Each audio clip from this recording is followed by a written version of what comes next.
तकरीबन कोई 20,000 से ऊपर पेशेंट्स हो चुके हैं। इट्स अ और वेरी वेंटिलेटर वेरी कितने हैं अलार्मिंग पाकिस्तान के अंदर इस समय? और हमारी हमारी इतनी कैपेसिटी है कि हम लोग अभी लोगों को केटर कर सकते हैं। इसीलिए वो बैठ के टीवी पर इमरान साहब, प्रधानमंत्री जी आपके, मौलाना साहब से वो दुआ पढ़वा रहे थे, क्योंकि आपके पास कैपेसिटी है।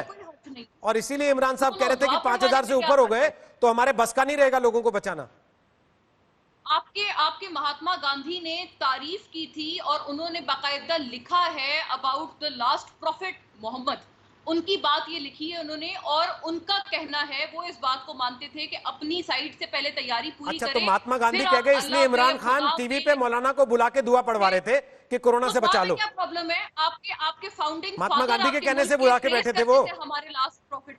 What about it? दुआ पढ़वाना एक हमारे फेथ का हिस्सा है। इसका ये मतलब नहीं है कि हमारे पास वेंटिलेटर्स नहीं है। अच्छा, वो महात्मा गांधी जी के कहने से वो बुला के बैठे थे मौलाना साहब को टीवी पर दुआ पढ़वाने के लिए कि हमारे मुल्क को कोरोना से बचा लो। अपने फाउंडिंग फादर की तो बात मान लेना। मैं तो ये आपसे कह रही हूँ, वो भी हमारे लास्ट प्रॉफिट के बारे में। मैडम मैं कहाँ मना कर रहा हूँ, मैं तो पूछ रहा हूँ क्या वाकई वो महात्मा गांधी जी के कहने से कर रहे थे ऐसा? तो फिर आप क्यों नहीं मान रहे? आप इतना पजल क्यों हो गए? मैं पूछ रहा हूँ आपसे केवल, आप हाँ या ना नहीं जी कर रही हैं। जी जी, मैं इनके दुआ का जवाब देता हूँ जरा। मैं तो हाँ या ना पूछ रहा हूँ केवल आपसे।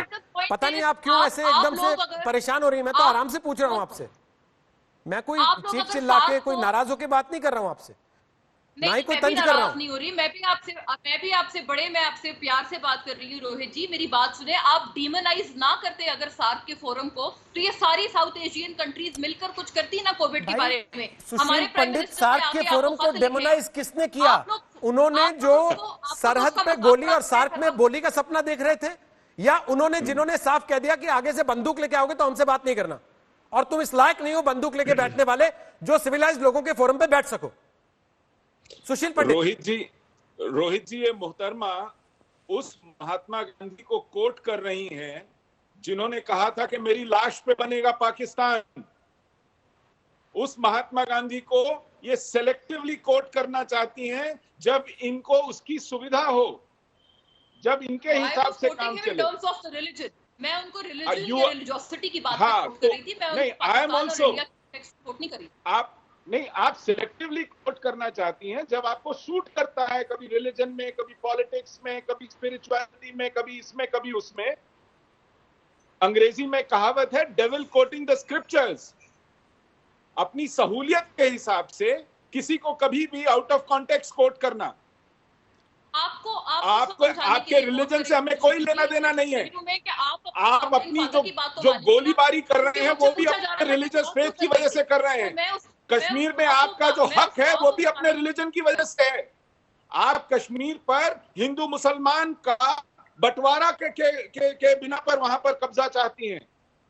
वो भी आपके शोबे में रिलीजन घुसा हुआ है और आपने आंखों पे रिलीजन की पट्टी बांध रखी है। आप रिलीजन के बेस के ऊपर ही कश्मीर में दंगा फसाद कराने पे तुले हुए हैं और जान लेने पे तुले हुए हैं। इस रिलीजन की वजह से ही आपने इस पूरे के पूरे सब कॉन्टिनेंट में जहर घोला हुआ है। आपको मालूम है ये बंटवारा इस रिलीजन की वजह से हुआ। आपको मालूम है कि इस मजहबी तासुब के कारण ही इस पूरे के पूरे खित्ते में कत्ल गारत हुई है। आपके सर के ऊपर ये मजहब का भूत सवार है। आपके सर पे खून सवार है इसी मजहब को लेकर के।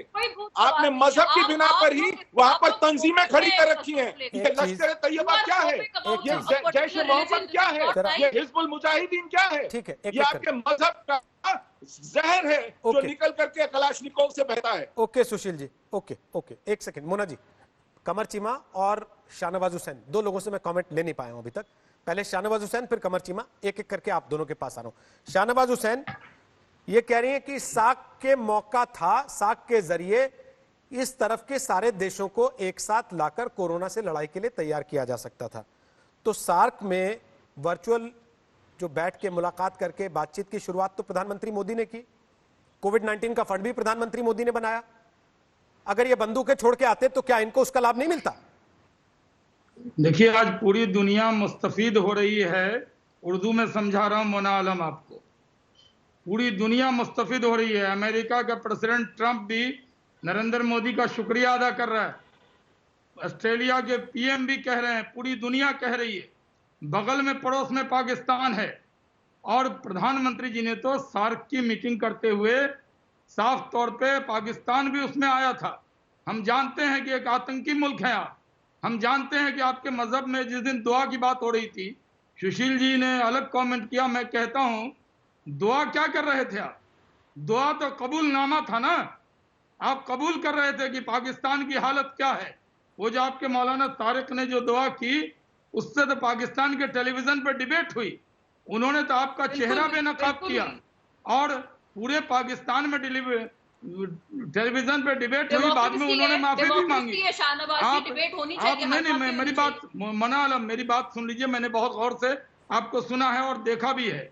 सवाल यह है कि आप इस वक्त में जो पूरी दुनिया मुश्किल हालात में है, कोरोना वायरस से पीड़ित है, ये पाकिस्तान का जो टेररिज्म का वायरस है, टेरर वायरस, ये तो पाकिस्तान का है।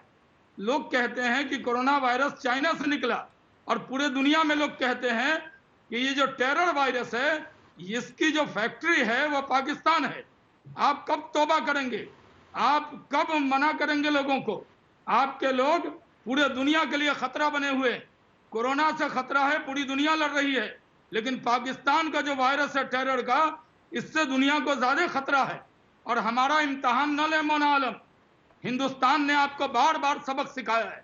हमारे फौजी मारे जाएंगे, उनके परिवार के लोगों ने कितना संयम दिखाया। ये आने वाले तूफान से पहले की खामोशी, आएगा तूफान, आपको जवाब मिलेगा।